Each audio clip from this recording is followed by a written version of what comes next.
Well, welcome to this new episode of No Neutral Moments. And my guest today is someone that I've gotten to know through probably some roundabout ways. But Robert Gomez, the founder of Midland Run Crew. Yes, sir. And it used to be 432. It was Is that 432. right? Yeah, So 432 hello Run to Crew. you. And Yeah. tell me how you got started in this whole, we'll use the word running and jogging interchangeably. How did you get in this whole sphere? Yeah, I mean, so really how I got started was we'll take it back in 2013. Married, live kids, and they started an after-school program at the school when my daughter wanted to join. I was like, okay, yeah, I'll go ahead and join that and support her. Well, Okay, who started this? So which one? The 2013. Who started the afternoon running thing? Oh, so it was over at Fannin Elementary. Okay, It was a PE teacher. She Okay. went over and got it and got the program going. And at that time, they had what's now Energy City was the Blood Gusher Run, and so they had all the kids go out there and they trained for this 5K, like a couch to Right. 5K. Well, I went out there to go and support my daughter. Well, I ran out of breath. I could not even keep up with my daughter. I was like, this isn't right, And so I started going with her after that, and I found this couch to 5K, and so I did the app Couch to 5K. the app couch to 5K. Yeah, absolutely. I'm like, absolutely. it works. It does Yeah. work. And so I did that program, and I started getting up in the mornings and doing the workout, and then plus doing the workout with my daughter. And I did that for the course. I think it was like an 8-week program or something So like that. how old were you when you started this Oh journey? my goodness. Let's see, 2013, and I can't even do math right now. But I was in my 30s. Okay. So I mean, I started a little bit later in life in Yeah. my running career. But no, and then that's what kind of really what triggered it. I trained my butt off, no pun intended, until I got to the race. Well, I went ahead and ran the race by myself. My wife stayed off with the kids, and I said, I'm going to just see how well I can do. I just want to see. Finish the race, and I'm over there waiting for the kids to come back, cheering them on. All of a sudden, I hear announcements like, well, in third place, Robert Gomez. I'm like, wait, what? I actually won something, And that's really what kind of catapulted it. I was like, man, I've worked my butt off to do something, and this is what I achieved. So the next year I went, trained a little bit harder, got second place. Like, yeah, I got the silver instead of the bronze. It's like, well, third year comes around. I'm like, start to do it again, and surely I want to get first place. No, got second place. Someone a little bit faster than me. But that's really what kicked off the journey. And then it wasn't until about 3 years later, I walked through Stonegate, I walked through the church, and I had been trying to find some type of running club, and all these running clubs at that time they were a lot faster, a lot quicker than I was. And so I was like, I need to find something. And I walked through the door of Stonegate, and I see running club. Like, oh man, this is great. This is God's sign for me. I go out there, and I was like, hey, how do I join? I said, well, sorry, this is for women only. I was like, okay. So that's not the answer I wanted. And then right after that, I was like, well, how do I start a men's group? And then I was like, well, talk to Joe. And that's how we kind of initially started Stonegate Men's Running Club. Yeah. Well, now were you a runner? Were you in sports as a kid? So I grew up in sports, soccer, basketball, right. football, all the traditional Texas Right, stuff. Yeah. right. But never really ran. Yeah. Running was always a punishment. Yeah, you know? exactly. Because that's how I got into it. Was played football, played basketball, and the idea of strapping on shoes to go run for fun. Yeah. Was just this. No, I'm not going to do this. And Yeah. I had someone ask me to run in a thing called the Tulsa Run, Oh, yeah. and Yep. it's a 9-mile race, which is a weird number, Yeah. And I don't know if they still do it anymore. And this person said, in order to get you started, we got to get you in the right shoes. Okay. And because I was like, well, shoes, who cares, right? Right. And I ran my first 9-mile race in the Tulsa Run. My first race was not a 5K; it was a 9-mile race. Yeah, just go for it. And then I was hooked, Yeah. and just started running. Yeah. And it was crazy. So you start the men's running club, and that turns into what? So then, like I said, it was myself, my brother, and another gentleman, Marco, and a lot of the gentlemen that came by here was like, hey, can my wife join? Can my girlfriend join? I was like, yeah. Well, it says men's running club, so we switched it over. We're like, well, we need to make this more inclusive for everyone. And so right around that time, it was just everyone's real active, and I was like, well, how about we use 432? We'll use 432 and go Odessa, Andrews, all the whole community. And that's really how the whole conception came, is just we wanted to make it inclusive for everyone, the surrounding areas, and really make this a big thing for people to come and join. Yeah. Let's talk a little bit more about your running, and because I want people who are listening, there's how do I say this? There's running, there's walking. It doesn't matter. It's just getting out there. Yes. So you do your first 5K. What's the next run after that for you? Well, for me, just like anything, it was a 10K. A 10K. I went that third year, I couldn't get faster or anything, so I was like, well, let me go further.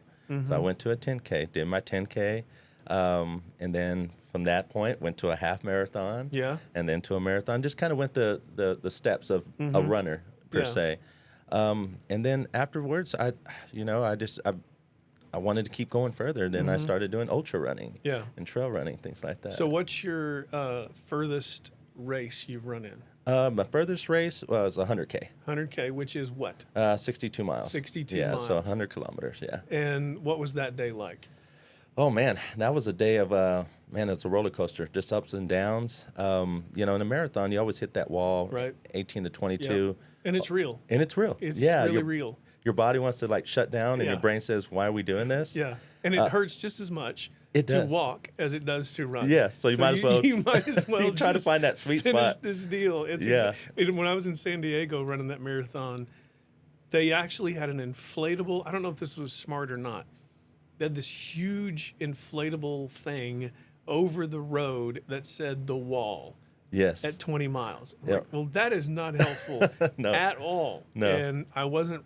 I trained pretty well, and this is my first marathon, and my goal was to not walk one step, which was stupid. Yeah. And, I hadn't done any research, and I made it for 21 miles. And then I was like, I cannot take another step. Yeah. Your body just wants to shut down. It just shuts down. So go to an ultra. What's the rhythm of that? Is there a time? Is it in the middle when you're like, I'm good? Is it in waves? How does that roll? Man, so it actually comes in waves. It comes in waves. There's moments where you just feel so good. You got that runner's high, and it's a lot slower pace, right? So it's what we call like our all-day pace. Something you go out there and you're just going like Forrest Gump, But then you got to climb. You got to climb mountains, and so you power hike it, and then when you catch that straightaway, then that's when you pick up the run. So it's just a lot of just ups and downs, and then along comes with your emotions too, because then it hurts, and then you feel good, and then you just feel like, oh wow, I've gotten this far, I've already accomplished so much, and then so it's just your whole emotions just up and down constantly. And how long did it take you? So my first 100K, I think that one took me, I think it was right around 17 hours. 17 hours. Yeah. Wow. Yeah. That's a long time. It's a long time. It's a long time. And you start, pretty early in the morning, 5 in the morning, and you finish at night, So it's a mental game for sure. Yeah. I think that was Rocky Raccoon 100. Okay. So is that a trail run? That is a trail run. Yeah. Out in Bandera, Texas. Okay. Yeah. Wow. Nice and cool. Nice and cool. You got the mountains, the hills there. So it makes it more adventurous. Yeah. Well, take me back to the 432. So how does that mature? So we started 432, and shortly after that, a lot of other running clubs started popping up. I guess, just kind of that trend. People started getting active. And it was right about 2019 is whenever, we started changing over to the Midland Run Crew, because we wanted to make ourselves just more known to Midland, because everyone else they had the Andrews Run Club and Odessa and things like that. So that's where we wanted to go to that next step. Okay. Yeah. And so I think I meet you in 2019. It was in 2000. Yeah. And we were still kind of technically 432 Run Crew. Oh, you were? We were, yeah. Okay. Yeah. All right. But the idea was, in conception, we were trying to get all that changed over. But that's whenever, we had the brewery. The brewery, yeah. Right. And I was running for office, and I remember hearing my campaign consultant said, hey, they got this thing on Thursday nights. You should probably you run, so you should just go out there and do this thing. And, that was the first time I met the whole crew. And it was a few people at the brewery, and off we go. Yeah, off we go. And then we start posting about it. Yeah. Well, and that's what I was going to ask you too. What made you come out that day to come and support us on on that run. You Well, the know, bottom line was I was running for office. Yeah, And yeah. so we There had you to, go. we had to get out there. And plus, you know, like I said, I was running and I thought, okay, this will be fun. And you can have a beer afterwards and you can have a good time. And I knew all the guys at Tall City Brewery. Yes. And I was like, okay, let's just go out there. And then, quite frankly, it wasn't about running for office anymore. It was just like, man, this is a great time. Yeah. This is a great time. And it looks like the thing has just grown and grown. We've grown. We're going on our 5th year, and we've grown tremendously. Yeah. And honestly, when you had shown up out there, I mean, we started off with a few people, but then everyone wanted to come and run out with with the mayor, and it was just, and I think that's really what kind of catapulted a lot of it was because of you had coming out there and like posting up about it. And then from then on, it just became infectious. People wanted to come out, but they learned that it wasn't, it was just a nice run. Yeah. There was no discrimination. You could run, walk, or jog, and and had fun with it. And you guys had a 3-mile run, a 1-mile walk, or a 2-mile loop, and so anybody of anything could just get out there and run. Exactly. Yeah. Exactly. Although I'm not real thankful for the hill that's the semi-hill that's on the way back. Yes. Yeah. That's what gets you. People don't think there's any hills in Midland. Yeah. Until you run out here for years, and then anything that looks like a hill you're gonna feel it. is a hill. I mean, is it not? It is. Yeah. Yeah. Yeah. And then on the backside of that, then you have kind of once you get over that hill, then you kind of like on the way back home. So yeah. But well, what are the the Midland Run Crew has become a 501c3 and we are a nonprofit now. Yeah. Yeah. And what else are you doing? So in addition to that, we were doing with the rescue runners. We had rescue runners with the city of Midland, and that's with dogs. With dogs, yeah. Over at the animal control center. At the animal shelter, yeah. Wow. Yeah, and it was just another avenue for people to get out and be active. Actually, a friend of ours, Belinda Norman, she's the one that kind of came up with that idea, and her cousin had done it in El Paso, and of course we were the run group in town, and so she approached us, and we just started going out there to go walk a dog, and the hopes that they can find a forever home, and it's kind of like a trial, like a test trial. Is that still going on a pretty regular basis? On a pretty regular basis, yeah. So, and that's usually on the first and third Saturday of each month, and just go out there for a few hours, just come and go, and go walk a dog, and hopefully take one home. So, when did you? Let's talk a little bit about COVID. Yes. I mean, that was a crazy time. That was crazy. That was a crazy time. It was. I was thankful that we're running because I think that's what kind of kept us sane in the most sense, because we still had some community that we got together 6 feet apart. But we still got together to go and run. But it just kept us with the community. And I think being able to do that in our city, I think that's what kind of helped us continue to live our lives the way we wanted to, have some kind of normality. Yeah. Did you ever have anybody that joined you guys for a run that said, I think I got COVID because I was running with you guys? No. I didn't think that would happen. No. Yeah. No. And like I said, we tried to do the whole stay apart, even when we took the pictures and everything like that. But it was, I don't know. I mean, I think us exercising and building our lungs, building our immune system, I think we had a better chance of not catching it. Yeah, honestly. no doubt. Tell me, let's back up a little bit to somebody who, if they've stayed with us this long, they're not a runner, they're not really walking or anything. Walk through what it's like to help someone understand. It's not, you don't have to get out and run a 7-minute pace. Right. If anything, just start walking. That's it. Yeah. That's it. And we have a lot of those actually that start with this, because running can be intimidating. Yeah. Even we put the paces out there, the averages, and it's taken some people even a year to join us because of that intimidation. Right. But thankfully, within our group, grown so big, we actually have run walkers that do the run walk, the Jeff Galloway method. So it's just getting out there and walking and doing something active for 30 minutes is better than not doing anything at all. Not doing anything at all. Yeah. And I touched on this, but how important are the shoes you wear? Oh man, it's a game changer. It's a game changer. Yeah, it really is. It really, and I didn't really realize it myself. I would go get just whatever could get me by, but with the technology and shoes and the drops and the comfort level, and I have trail shoes now, sprinting shoes. I mean, you name it, and it's all geared to what you're doing. Yeah, and walking's the same way. Walking's the same way. You need to go to the running store here Yes. and let them fit you. Let them fit you. See if you're actually, if you need a stability shoe, if you're pronating. Right. It's all. I mean, you got to take care of your feet. Yeah, you can't just run to the mall and pick up a pair of Nikes. No. Yeah. No. What shoes do you run in? So right now I've been running in a New Balance. In a New Balance. Yeah, but Okay. I've gone through seasons. I've done the Sauconys, I've done the Ultras, and I still kind of go through a little bit of change them as I need for my season. Yeah.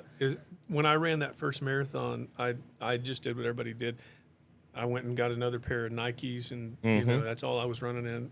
And I finished the marathon, and I feel like I can't walk. Like my feet are killing me. Yes. I'm like, this is not right. I mean, you should be sore, but I was like, there's something wrong here. Yeah. So I go to my first running store.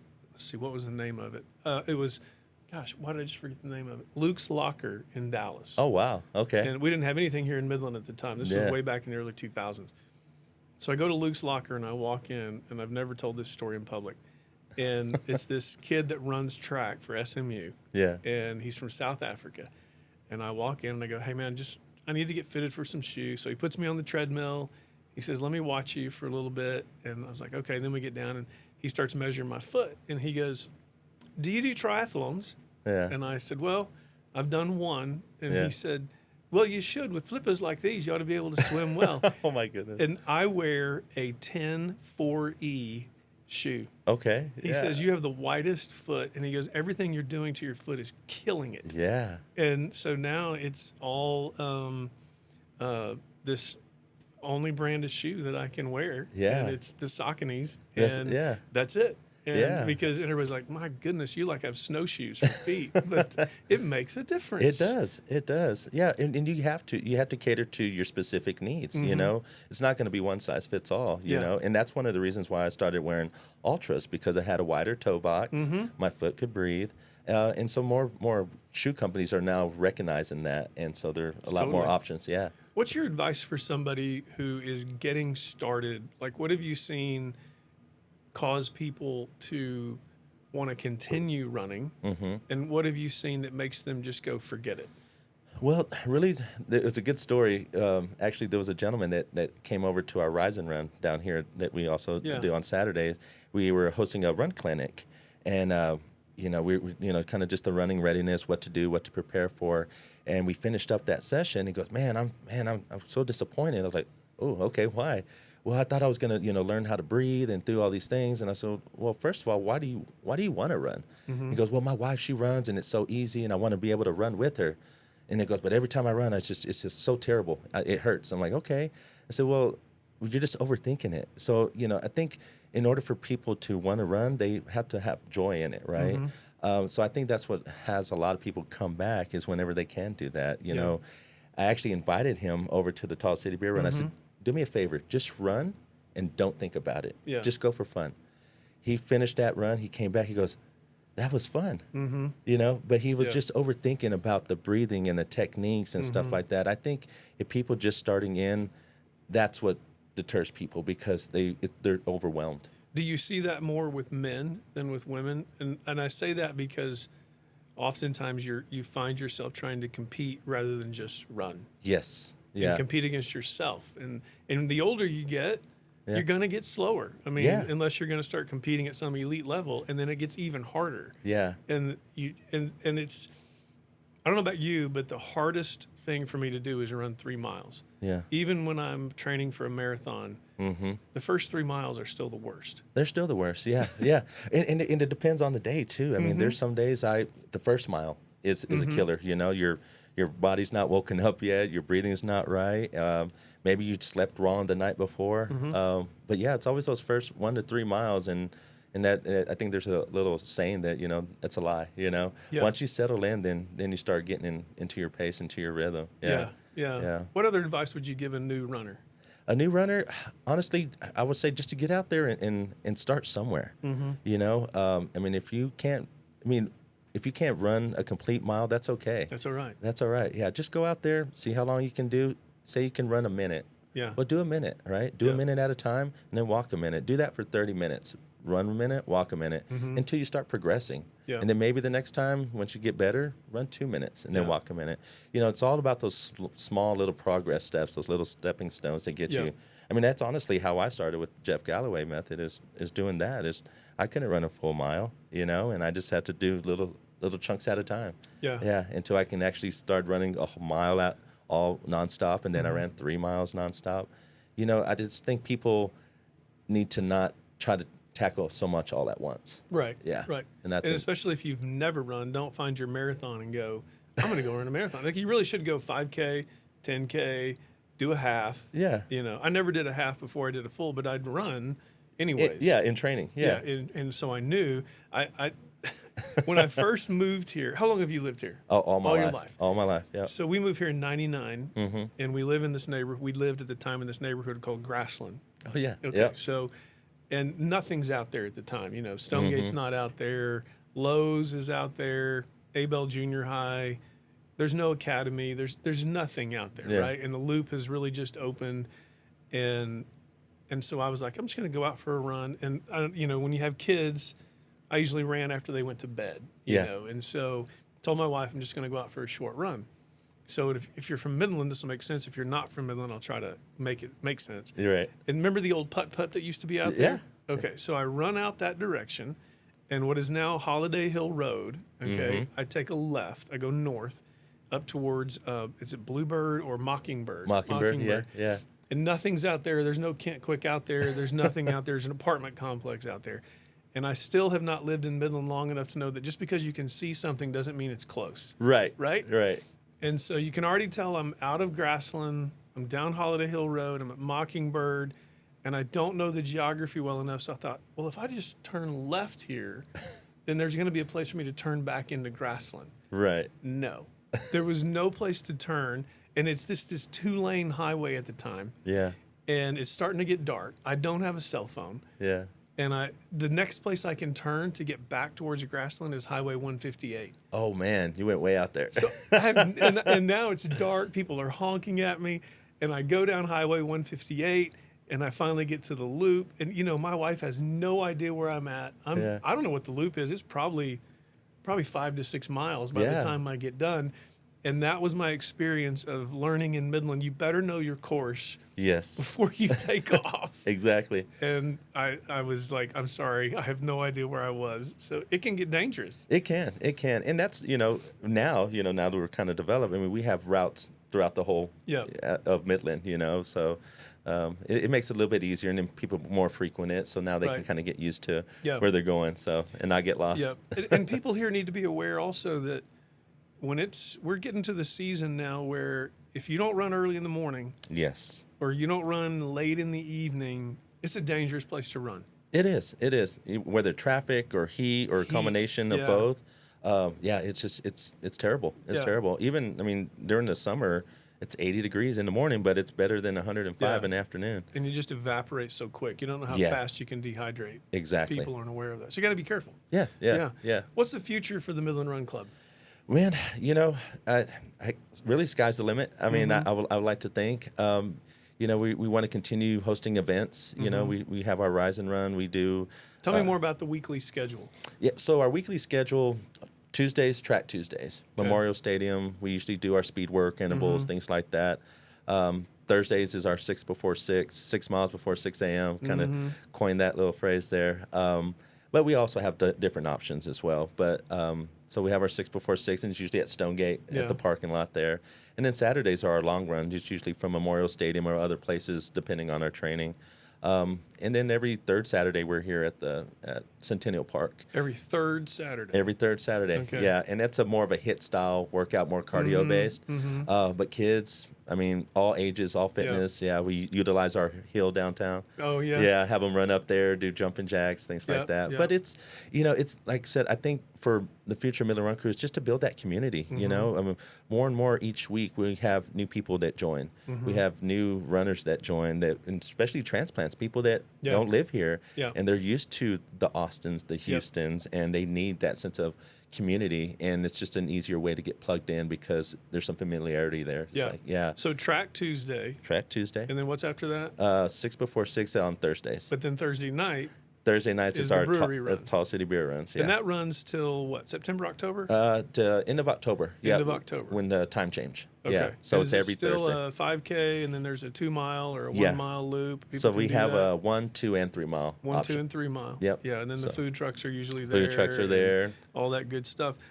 Let me go back to, because even when you mention the different things you do, if it's somebody new listening and they say, well, I don't know, Track Tuesday, Yeah. and they're new to this, will they be okay on Track Tuesday? Yeah, honestly, that's where a lot of our new runners actually start, because we're all there. Even if they don't do the workout, they're able to at least walk or jog for the 30, 40 minutes. Yeah. But then they're part of The community. the community. Right. Exactly. So we said, just come out. If you can't get there, we'll break it down. You run the straights, walk the curves. Right. There's always different options out there, but at least you have support. You have community to kind of help Right. you get there. So I really like that, because if you try to go out on a 6x6 and you don't know the route, Yeah. you might get lost on 158 or something like That's that. exactly right. Yeah. What is the route on the 6x6? So we have it's through the grasslands. It's the grasslands estates. Yeah. Yeah. So it goes all the way up to the old grasslands west, and it comes back east, and it's just an out and back. Just 3 an miles out and back. Out and back. Yeah. And out and backs. How many times have you stashed water in places around the city because you've had to have water when you've gone? Oh, yeah. Have you done that? Oh yeah, plenty of time, especially on our long runs. We would stash. Early in the morning, would kind of stash some water bottles, an ice chest when we had to do our training.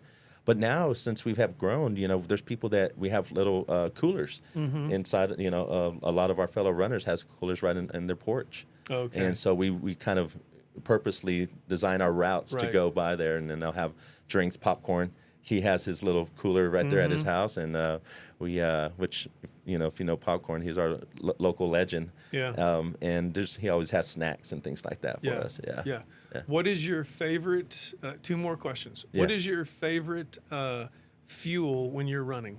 My favorite fuel when I'm running? Oh my goodness,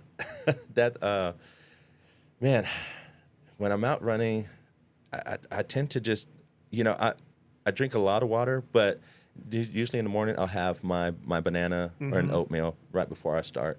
But typically my fuel here recently has been BPN, like BPN products. It's just hydration that I would use out on the road. Yeah. Yeah.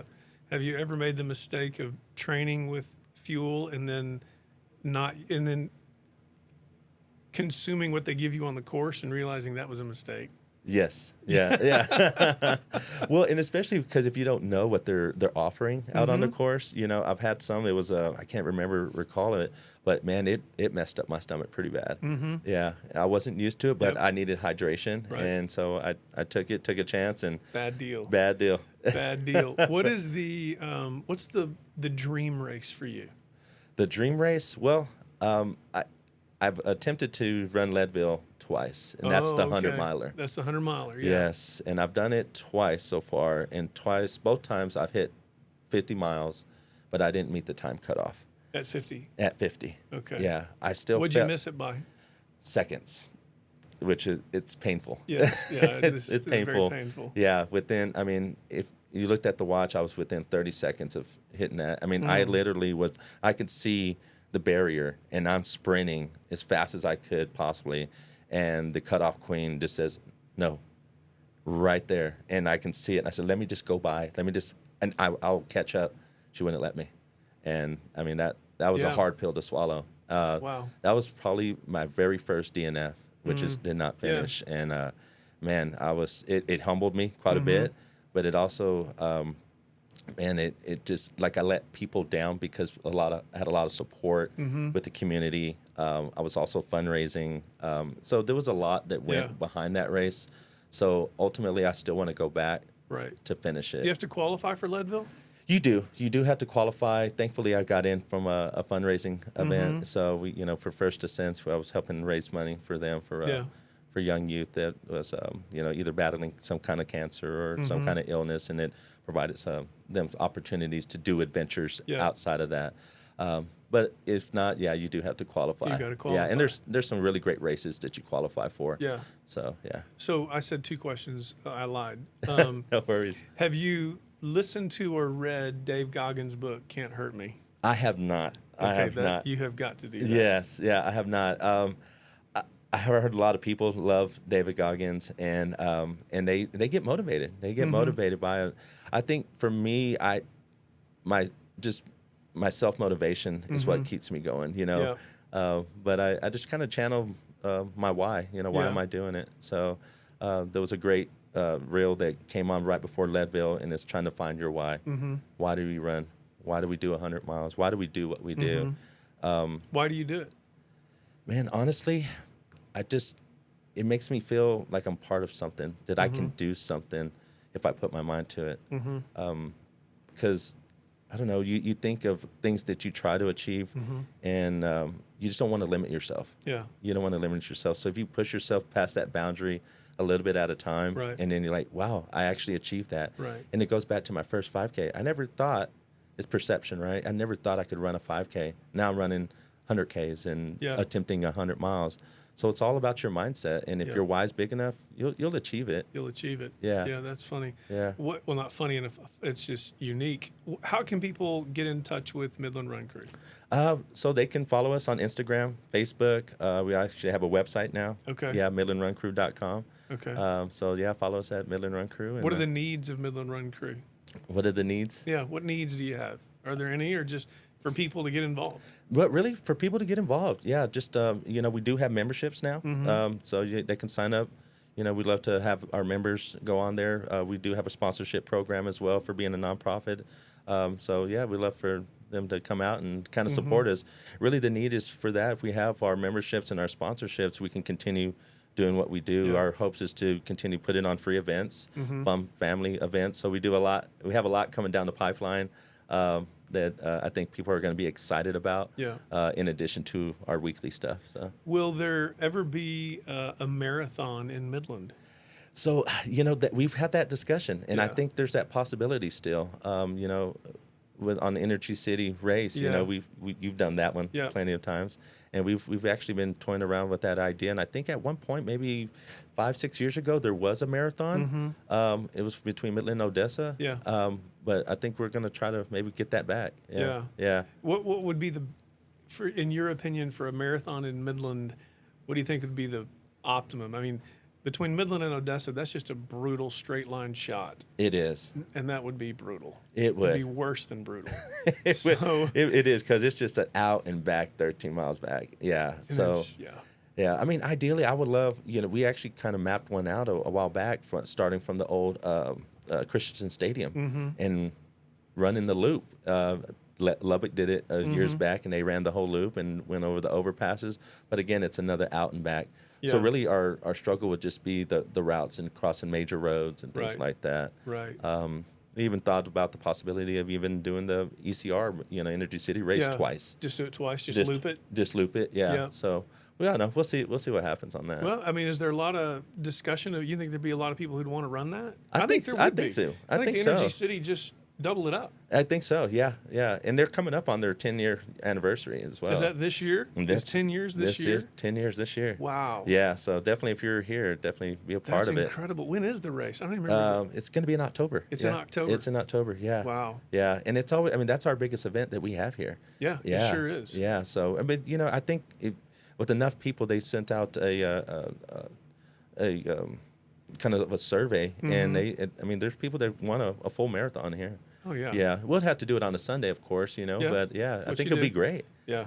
I saw a marathon in another city the other day that it was sort of a urban adventure marathon. Yes. Have you seen those? I've seen those, like in Dallas. This one's in Oklahoma, and like there's an official course, but there's no closed roads or closed streets. You have to follow. You got to carry water. You've got to have a crew. Yeah. It's just 26.2, but it's an urban adventure. Yeah, so to speak. It's all self-supported, right? It's all self-supported. That's right. Yeah, that's exactly that right. would be something interesting. That would be.